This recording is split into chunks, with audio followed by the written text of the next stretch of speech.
me show you how big this love was. In spite of knowing the haters. He said, I'll go. Nailed me to a tree. And then after nailing me to a tree on the ground, putting spikes in my feet, stand me up, put the cross in a hole. Yeah. Pain, all the pain. Let me show you the message right there. All of the pain and all of the sufferings that he felt was him bearing every burden that we would ever experience. He was hung up for all of our hang-ups. Tell your neighbor, there was no excuse. Jesus paid a debt he didn't commit.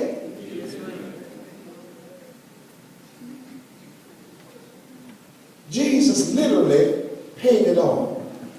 So from that I gather that we can have a little more compassion with each other before we sentence each other to hell. Before we say, God, you kill it. I'm the first one to admit, I've had to pray. Because I'm a man. I'm glad to be a man. Yes. I thank God for women. Thank God for my wife. But I'm happy being who I am. I don't want to be no woman. And those that are not supposed to be women, you shouldn't be one either. I don't like you much for that. But God has to say to Williams, son, it's not about you. Be patient. Pray for that guy who's struggling. Not in his body, but in his mind. Mind's a terrible thing to lose, man. I tell a story sometime about the man that was getting ready to drive off. He had put gas in his car and he left the gas cap on top of his car. And I said, sir, you forgot your gas cap? You staying on my girl.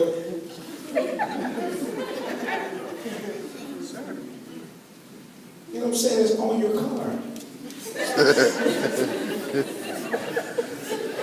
His wife quickly got my attention and she said, thank you. He put gas in his car, put the gas cap on top of the roof. Supposed to put it back on, should have, but his mind is flipped just that quick. He gonna walk at me and say, no, I'm good. I'm innocent. You listen. Just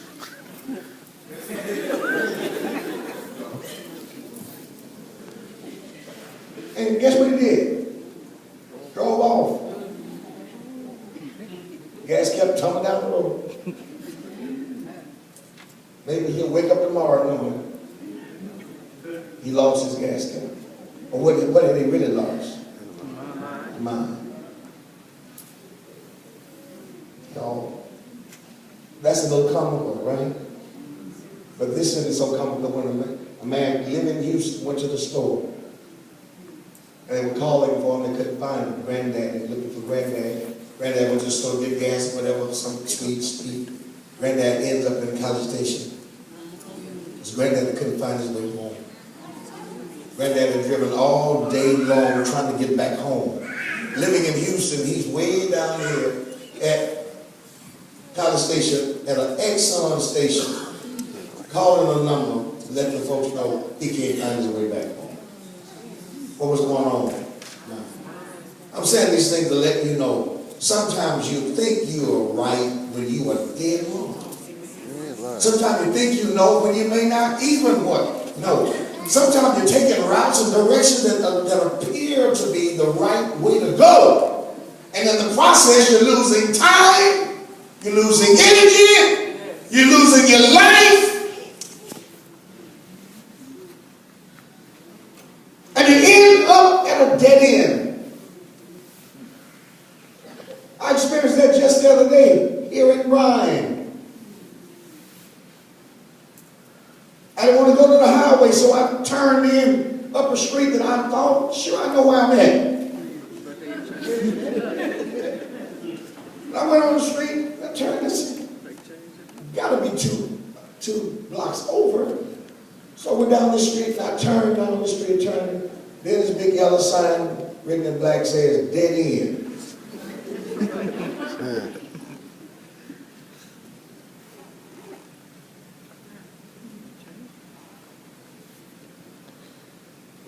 When I turned up the dead end, I turned right into the driveway of a Hispanic family. The little guy looked at me and said, I won't be here but a minute. I backed up and I'm strange to him and he's strange to me. He didn't know my car and sure didn't know my black face. What are you doing here? This is facial expression to me. I said nothing, I just backed up and waved, got on out of there. But I had come to a dead end.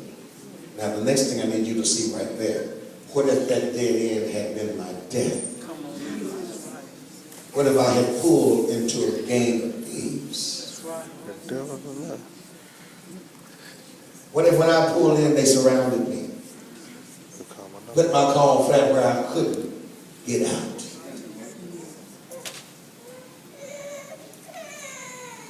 You look at your neighbor and tell them God's been good to you.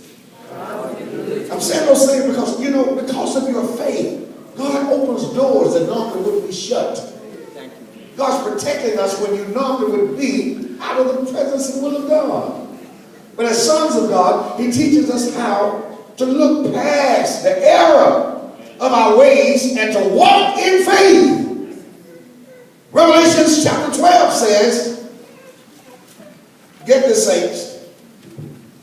And I heard a loud voice saying in heaven, now is come salvation and strength and the kingdom of our God and the power of His Christ. For the accuser of the brethren is what? Cast down, which accused them before our God day and night. And they overcame him by the blood of the Lamb and by the word of their testimony. And they loved not their lives unto the death. Therefore, rejoice, ye heavens, ye that dwell in them. Woe to the inhabitants of the earth. Where are we? In the earth and of the sea. For the devil is where? Come down unto you, having great wrath, because he knoweth that he had but a short time. The enemy is all